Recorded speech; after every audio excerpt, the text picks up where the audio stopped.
तो जय हिंद साथियों, जैसे कि ट्रिपल सी में पिछले वीडियो में आप लोग को पढ़ाया था सेकेंड क्लास में कंप्यूटर का इतिहास, और ये थर्ड क्लास है जिसमें मैं आप लोग को पढ़ाऊँगा फोर्थ टॉपिक जिसका नाम है कंप्यूटर का जनरेशन। क्या नाम है? कंप्यूटर का जनरेशन। तो आइए हम पढ़ाना स्टार्ट करते हैं। कंप्यूटर का विकास कई चरणों में हुआ है जिसे कंप्यूटर जनरेशन कहा जाता है। प्रत्येक जनरेशन में कंप्यूटर तकनीक, आकार, गति, लागत और विश्वसनीयता में सुधार हुआ और अब 5 मुख्य जनरेशन हो गए हैं। अब हम 5 मुख्य जनरेशन के बारे में विस्तार से जानेंगे। इसका क्या हो गए हैं? 5 मुख्य जनरेशन अब हो गए हैं। जो प्रेजेंट टाइम में जो कंप्यूटर चल रहा है उसको लेके 5 मुख्य जनरेशन हो गए हैं। आगे बढ़ने से पहले थोड़ी सी एक और आप लोग से गुजारिश है कि अगर आप लोग वीडियो को शेयर नहीं किए हैं तो अपने रिलेशन, फ्रेंड और अपने कॉलेज ग्रुप या कोई भी आपके रिलेटेड जो भी पर्सन अगर तैयारी करना चाहता है ट्रिपल सी का, उसके पास इस वीडियो को शेयर कर दीजिए। इस वीडियो से बहुत ही हेल्पफुल मिलेगा आप लोग को, और ट्रिपल सी का तैयारी बहुत सटीक तरीक़ा से इस चैनल पे कराया जाता है। आप लोग ए ग्रेड, एस ग्रेड ला सकते हैं। तो वीडियो बनाने का मेरा यही मकसद है, आप लोग ट्रिपल सी फर्स्ट अटेम्प्ट में ही क्वालिफाई कर सकें, और आप लोग करेंगे भी। वीडियो बहुत ही टॉपिक को बहुत ही रिसर्च करने के बाद एकदम सटीक तरीक़ा से बनाया जाता है और लाया जाता है। तो प्लीज़ आप लोग से एक छोटी सी रिक्वेस्ट है, अगर आप लोग मेरे चैनल को सब्सक्राइब नहीं किए हैं तो प्लीज़ मेरे चैनल को सब्सक्राइब कर लीजिए और वीडियो को शेयर कर दीजिए अपने दोस्तों के पास। चलिए मैं फर्स्ट जनरेशन के बारे में बताता हूँ। यहाँ पे फर्स्ट जनरेशन, प्रथम जनरेशन 1945 से 1955 तक। जैसे कि क्या है, 1945 में स्टार्ट हुआ फर्स्ट जनरेशन और 1955 तक ये चला। इस कंप्यूटर के प्रथम जनरेशन में वैक्यूम ट्यूब टेक्नोलॉजी का उपयोग किया गया था, जिसने कंप्यूटर को साकार कर गणनाएं करना संभव किया। इस पीढ़ी में कंप्यूटर का उपयोग वैज्ञानिक एप्लीकेशन के लिए किया जाता है। इस पीढ़ी में कंप्यूटर का उपयोग क्यों किया जाता है? तो वैज्ञानिक के एप्लीकेशन के लिए किया जाता है और प्रोग्रामिंग मशीन स्तर की भाषाओं जैसे IBM 701, NISC आदि में किया गया था। ये टॉपिक को आप लोग अच्छा से रिवीजन करिएगा। वीडियो अगर नहीं समझ में आएगा तो वीडियो को बैक करके 1 बार, 2 बार, 3 बार, जब तक आप लोग को समझ नहीं आए तब तक इसको देखते रहिएगा और ये आप लोग याद कर लीजिएगा। ठीक, ये IBM 701 ये कंप्यूटर का नाम है। क्या है? कंप्यूटर का ही नेम है। NISC ये सन प्रथम जनरेशन कब हुआ? क्योंकि ये ट्रिपल सी में बहुत ही बार पूछ चुका है और आने वाले एग्ज़ाम में पूछ भी सकता है। तो आप लोग इसको अपने माइंड में सेट कर लीजिएगा। अगर आप लोग को नहीं सेट होता है तो 2 बार 3 बार देख के इसको अपने माइंड में सेट कर लीजिएगा। ये सन और ये बहुत ही इम्पोर्टेंट है। नीचे आते हैं तो आप लोग को मैं बता रहा हूँ, यहाँ पे आप लोग देख सकते हैं सेकेंड जनरेशन। क्या है? द्वितीय जनरेशन। ये 1955 से 1964 तक। क्या? 1955 से 1964 तक चला। इस कंप्यूटर के द्वितीय जनरेशन में ट्रांजिस्टर टेक्नोलॉजी का उपयोग किया गया था, जिसमें कंप्यूटर के आकार को थोड़ा छोटा एवं तेज कर दिया था। इस पीढ़ी में कंप्यूटर का उपयोग वैज्ञानिक एप्लीकेशनों और वाणिज्यिक एप्लीकेशनों के लिए किया जाता है। प्रोग्रामिंग उच्च स्तरीय प्रोग्रामिंग भाषाओं जैसे यहाँ आप देख सकते हैं IBM 7030, हैनवेल 400 आदि में किया गया था। ये भी सन को याद कर लेंगे हम लोग, जैसे कि ये पेपर में पूछ सकता है, 100% आ सकता है। तो आप लोग इसको याद कर लीजिएगा। और नीचे आएंगे अब हम जानेंगे थर्ड जनरेशन, तृतीय जनरेशन। ये 1964 से 1974 तक चला। इस कंप्यूटर के तृतीय जनरेशन में इंटीग्रेटेड सर्किट्स आईसी टेक्नोलॉजी का उपयोग किया गया, जिसमें वे तुलनात्मक भरोसेमंद तथा तेज समझा गया। इस जनरेशन में कंप्यूटर का उपयोग वैज्ञानिक, वाणिज्यिक और इंटरैक्टिव ऑनलाइन एप्लीकेशन के लिए किया जाता है। तो इसमें भी हम तृतीय जनरेशन कब हुआ, तो 1964 से लेके 1974 तक, इसको हम याद कर लेंगे। फिर नीचे आते हैं और इसी में है प्रोग्रामिंग। हाई लेवल प्रोग्रामिंग भाषाओं जैसे कोबोल, फोर्ट्रैन, बेसिक आदि में किया गया था। ये नाम भी हम लोग याद कर लेंगे, ये पूछ भी सकता है। नीचे आएंगे, अब हम लोग जानेंगे फोर्थ जनरेशन।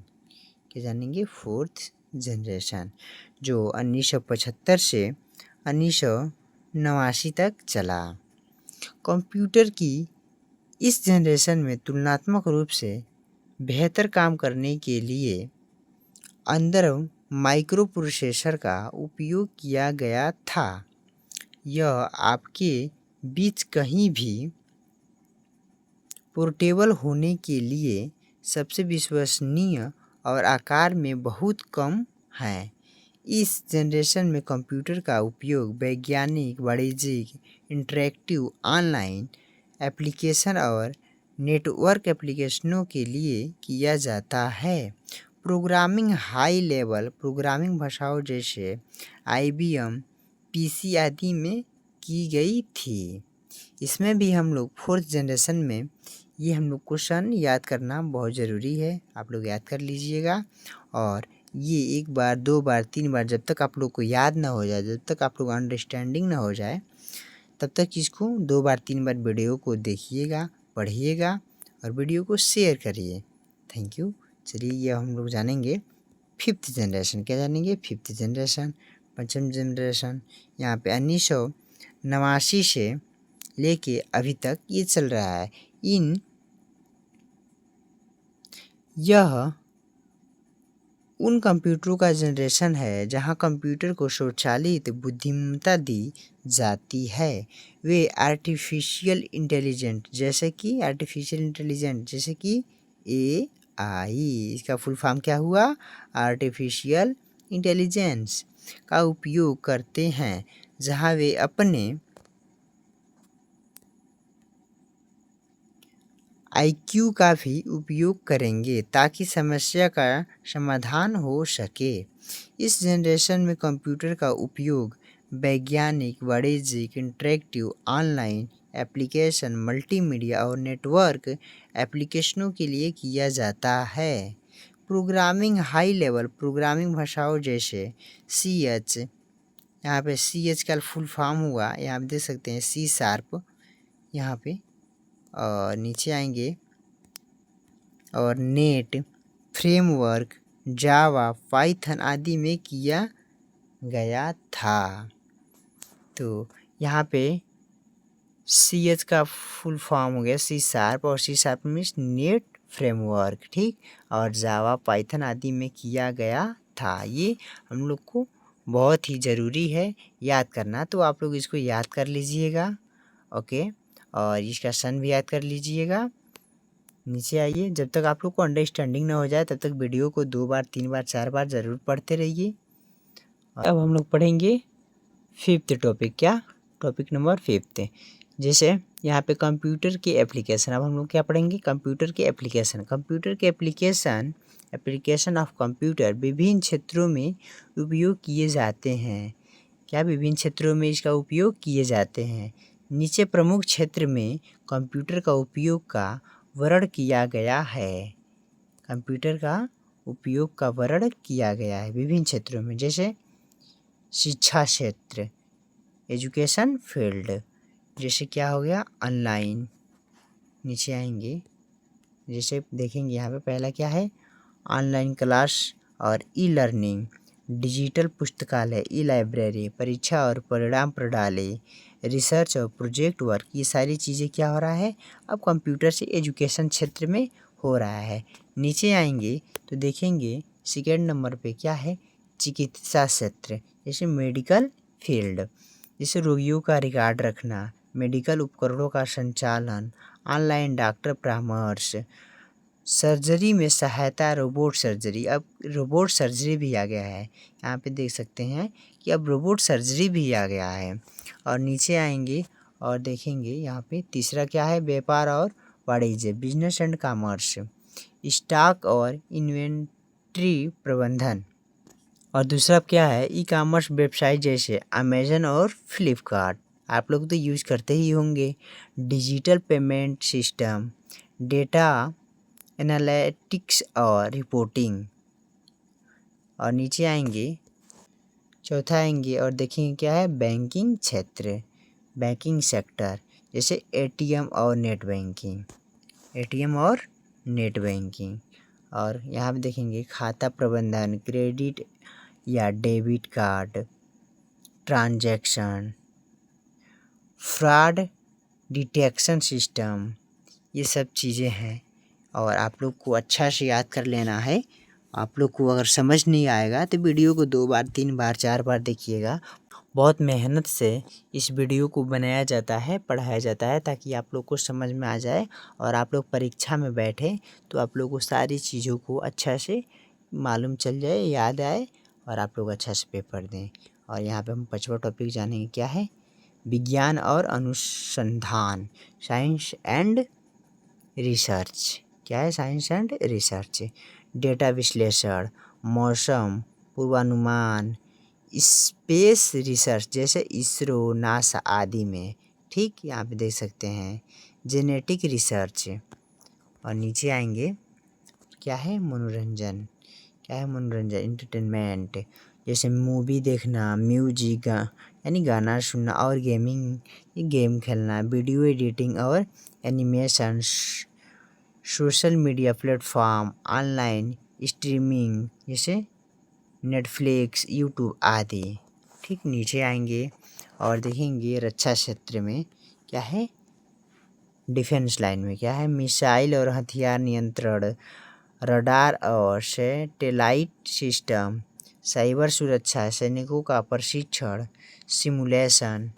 और फिर नीचे आएंगे और देखेंगे ये सरकारी सेवाएं, गवर्नमेंट सर्विसेज, डिजिलॉकर, आधार पैन कार्ड सेवाएं, ऑनलाइन टैक्स फाइलिंग, पेंशन व योजना प्रबंधन, ई गवर्नेंस, डिजिटल इंडिया अभियान। और यहाँ पे 9 जैसे क्या है, परिवहन, रेलवे फ्लाइट बुकिंग, ट्रैफिक नियंत्रण प्रणाली, ऑटोमेटिक गाड़ियों का संचालन, जीपीएस और नेविगेशन। और आप लोग से एक बात और बताना चाहता हूँ, आप लोग सोचते होंगे कि पर डे क्लास नहीं आ रहा है, इसलिए नहीं आ रहा है कि आप लोग क्लास को शेयर ही नहीं कर रहे हैं, आप लोग चैनल को सब्सक्राइब ही नहीं कर रहे हैं। चैनल को सब्सक्राइब कर लीजिए, वीडियो को ज़्यादा से ज़्यादा शेयर कीजिए, मेरा भी मन लगेगा। आप लोग लाइक कीजिए, मुझे भी थोड़ा मोटिवेट होंगे कि आप लोग मेरे वीडियो को शेयर कर रहे हैं, आप लोग मेरे चैनल को सब्सक्राइब कर रहे हैं, लाइक कर रहे हैं, मैं भी मोटिवेट होऊंगा आप लोग से। तो आप लोग प्लीज़ वीडियो को शेयर कीजिए, सब्सक्राइब कीजिए, मैं रेगुलर क्लास लाऊंगा, आप लोग करते ही नहीं हैं, मैं भी थोड़ा डीमोटिवेट हो जाता हूँ।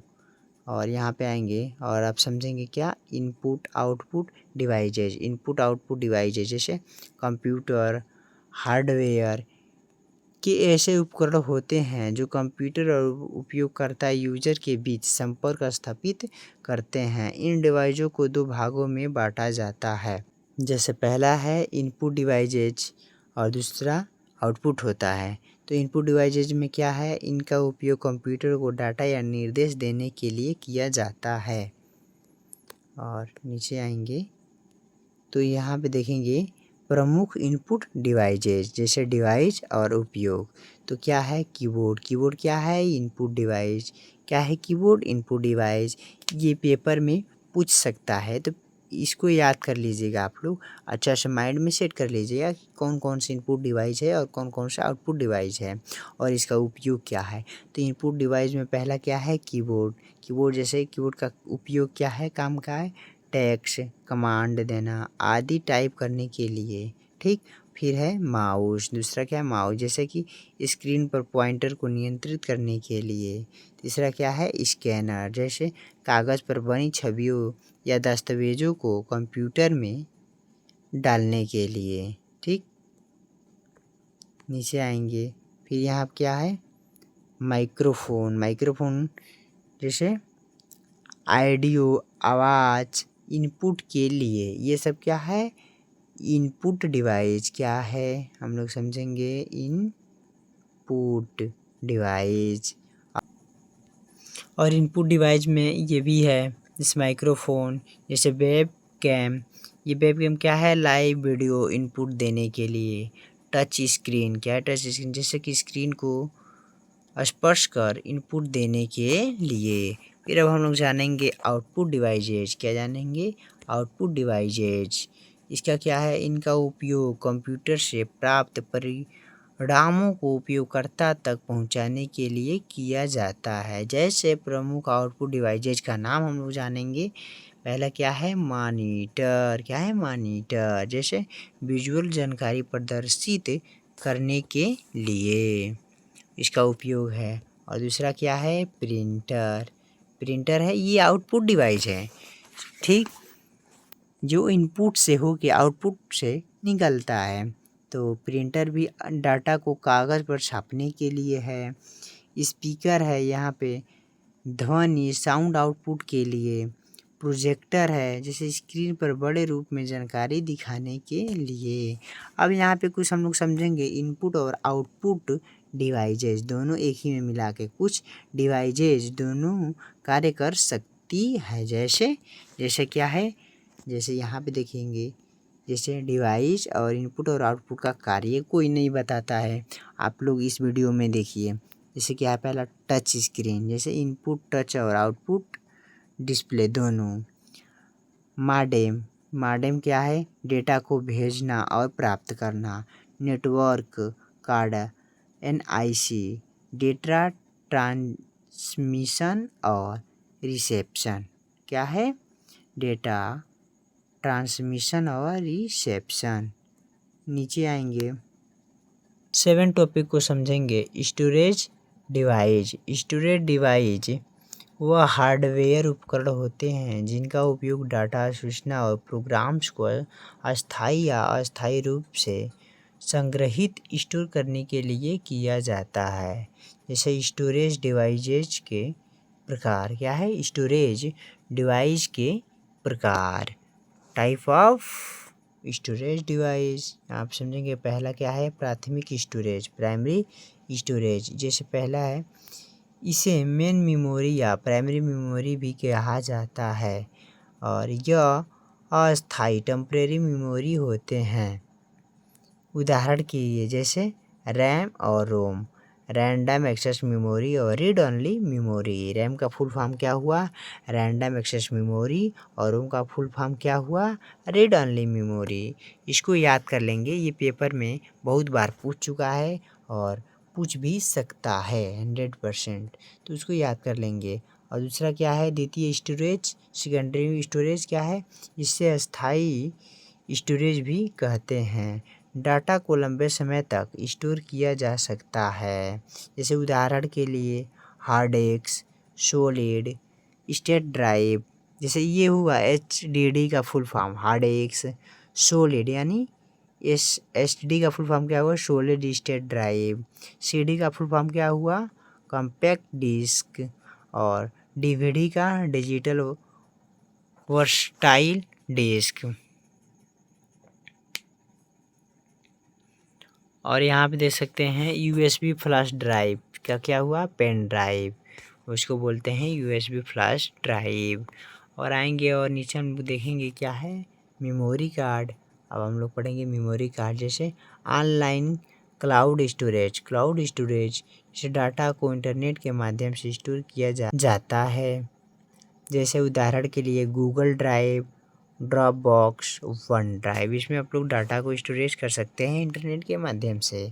और नीचे आएंगे स्टोरेज डिवाइस के उपयोग, डाटा और फाइल्स को सेव करना, सॉफ्टवेयर और प्रोग्राम्स को स्टोर करना, बैकअप रखना, डाटा को एक डिवाइस से दूसरे डिवाइस में ट्रांसफ़र करना। अब पढ़ेंगे हार्डवेयर एंड सॉफ्टवेयर। क्या पढ़ेंगे? हार्डवेयर एंड सॉफ्टवेयर एक कंप्यूटर प्रणाली के दो मुख्य घटक कंपोनेंट्स होते हैं। आइए इनके बारे में विस्तार से जानें। हार्डवेयर क्या है और सॉफ्टवेयर क्या है?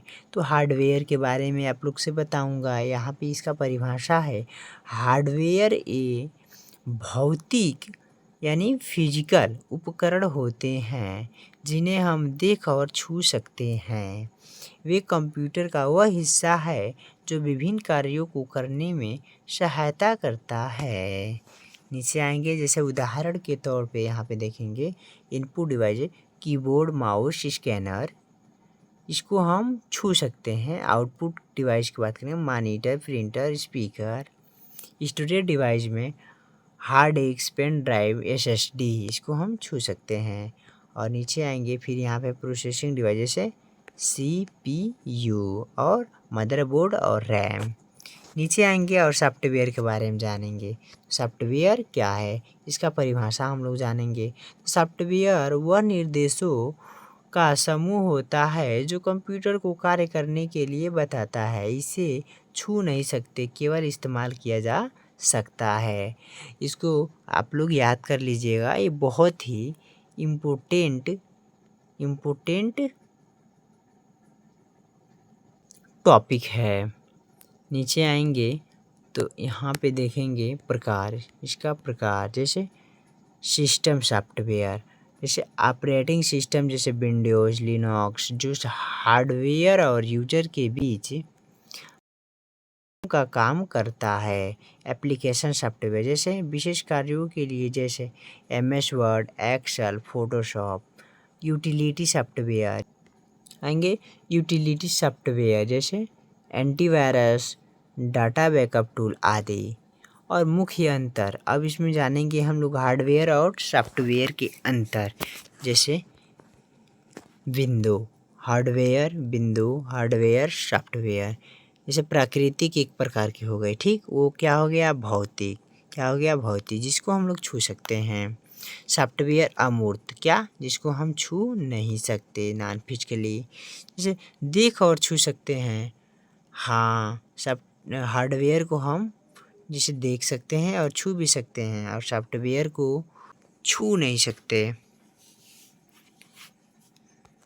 कार्य इसका, जैसे कार्य में देखेंगे डाटा को प्रोसेस करता है, कार्यों के निर्देश देता है।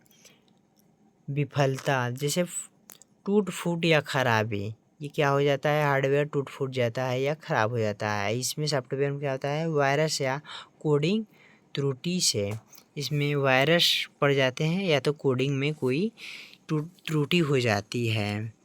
और हम लोग समझेंगे लैंग्वेजेज। क्या समझेंगे? लैंग्वेजेज।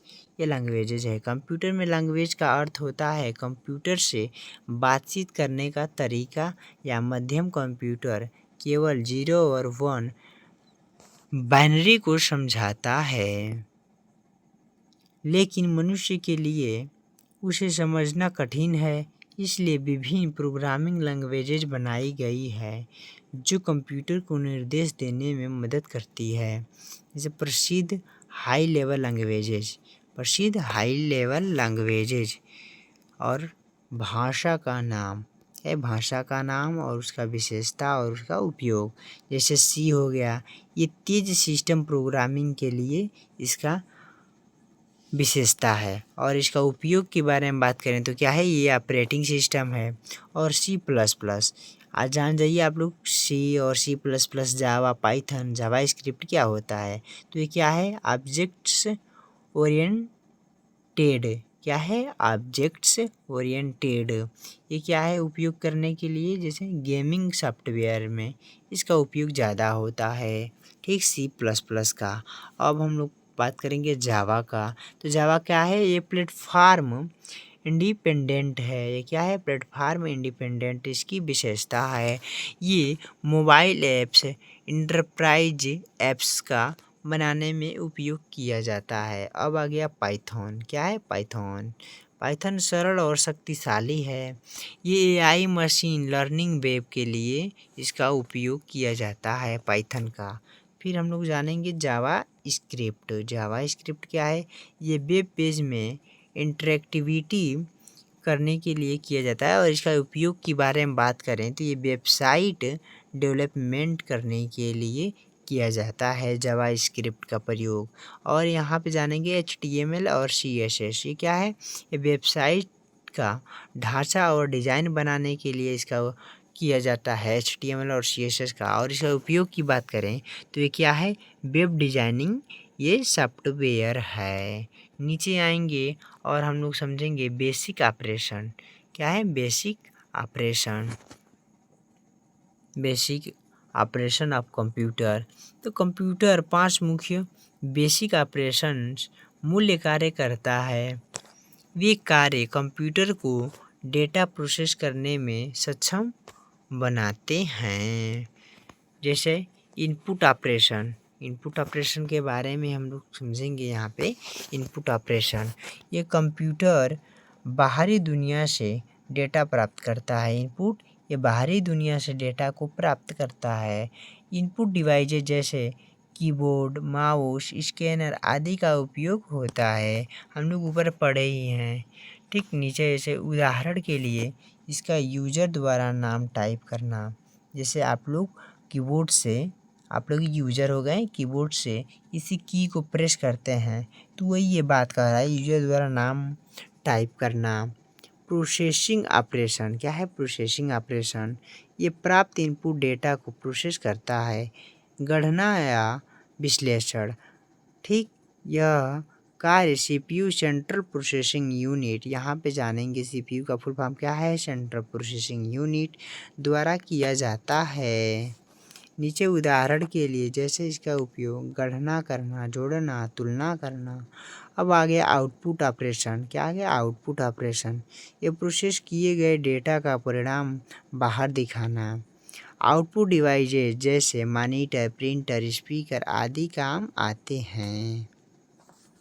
और उदाहरण के लिए बात करें तो यहाँ पे जब आप स्क्रीन पर दिखाना और ये रिजल्ट। क्या है, रिजल्ट। ओके, फिर नीचे आएंगे और हम लोग समझेंगे स्टोरेज ऑपरेशन। क्या, स्टोरेज ऑपरेशन, डेटा और परिणामों को संग्रहित करना, स्टोरेज करना। स्टोरेज डिवाइसेज जैसे hard disk, pen drive, SSD में डाटा सेव होता है। उदाहरण के लिए फाइल को सेव करना, ये क्या होता है, SSD में डाटा को सेव किया जाता है, फाइल को। ठीक, और अब पांचवा हम लोग जानेंगे। पांचवा क्या है, कंट्रोल ऑपरेशन। क्या है, कंट्रोल ऑपरेशन, पूरे प्रोसेस को नियंत्रित और निर्देशित करता है। यह कार्य भी CPU द्वारा ही किया जाता है। उदाहरण के लिए कब इनपुट लेना है, यह CPU तय करता है। अब नीचे आएंगे, इसका सारांश भी समझेंगे। सारांश क्या है, समरी टेबल, क्रम देख सकते हैं, यहाँ पे क्रम है 1 2 3 4। और यहाँ पे देखेंगे ऑपरेशन और इसका कार्य। जैसे इनपुट, ये डेटा प्राप्त करता है। प्रोसेसिंग, डेटा को संसाधित करता है। आउटपुट, परिणाम दिखाता है। स्टोरेज, यह डेटा और परिणाम सेव करता है। यह, और ये पांचवा है, यहाँ पे पांचवा को देखेंगे, ये कंट्रोल। 5 क्या है, कंट्रोल, सभी ऑपरेशंस को नियंत्रित करना इसका काम होता है। क्या होता है इसका काम, सभी ऑपरेशंस को नियंत्रित करना।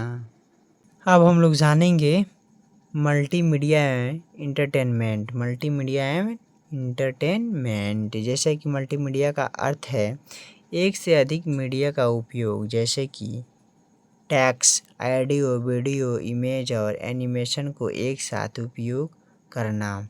जैसे इंटरटेनमेंट यानी मनोरंजन, जिसमें कंप्यूटर मोबाइल और स्मार्ट टीवी का उपयोग करके फिल्मों में गाने, गेम्स आदि का आनंद लिया जाता है। मल्टीमीडिया और एंटरटेनमेंट के बारे में हम लोग जान लिए और मल्टीमीडिया के घटक के बारे में जानेंगे। आप लोग को बता रहा हूँ ये मल्टीमीडिया के घटक, ये घटक और इसका विवरण। ये टेक्स्ट जैसे शब्दों और वाक्यों के माध्यम से जानकारी। इमेज ग्राफिक्स, इसका क्या काम है, इसका विवरण देखेंगे तो चित्र, फोटो, आरेख आदि। ऑडियो में संगीत, आवाज़, ध्वनि, प्रभाव। ठीक, यहाँ पे वीडियो की बात करें तो चलती हुई तस्वीरें व ध्वनि को देखना। ठीक, नीचे आएंगे और एनिमेशन। एनिमेशन में क्या होता है, गतिशील चित्रण या एनिमेटेड मूवमेंट। ठीक, और नीचे आएंगे तो यहाँ पे देखेंगे मल्टीमीडिया का इंटरटेनमेंट में उपयोग। मल्टीमीडिया का इंटरटेनमेंट में उपयोग जैसे वीडियो गेम्स, गेमिंग में ग्राफिक्स, साउंड और इंटरेक्टिविटी, फिल्म व series, movie, web series, cartoon आदि OTT प्लेटफार्म पर देखना।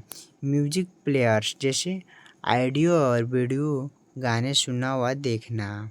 ठीक, जैसे मोबाइल ऐप्स जैसे यूट्यूब, स्पॉटिफाई, मैक्स प्लेयर जैसे ऐप्स के जरिए मनोरंजन।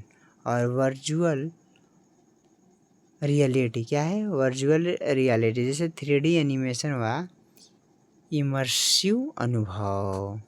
नीचे आएंगे और है शिक्षा और जानकारी में योगदान। क्या है, शिक्षा और जानकारी में योगदान जैसे learning video, interactive tutorials, digital classroom. ठीक, शिक्षा के क्षेत्र में।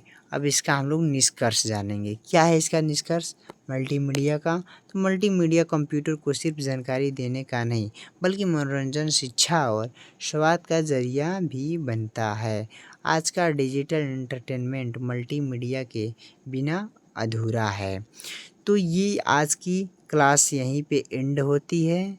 आज की क्लास यहीं पे एंड होती है और मिलते हैं अगले नेक्स्ट क्लास में। आप लोग की अब आएगी 4th क्लास।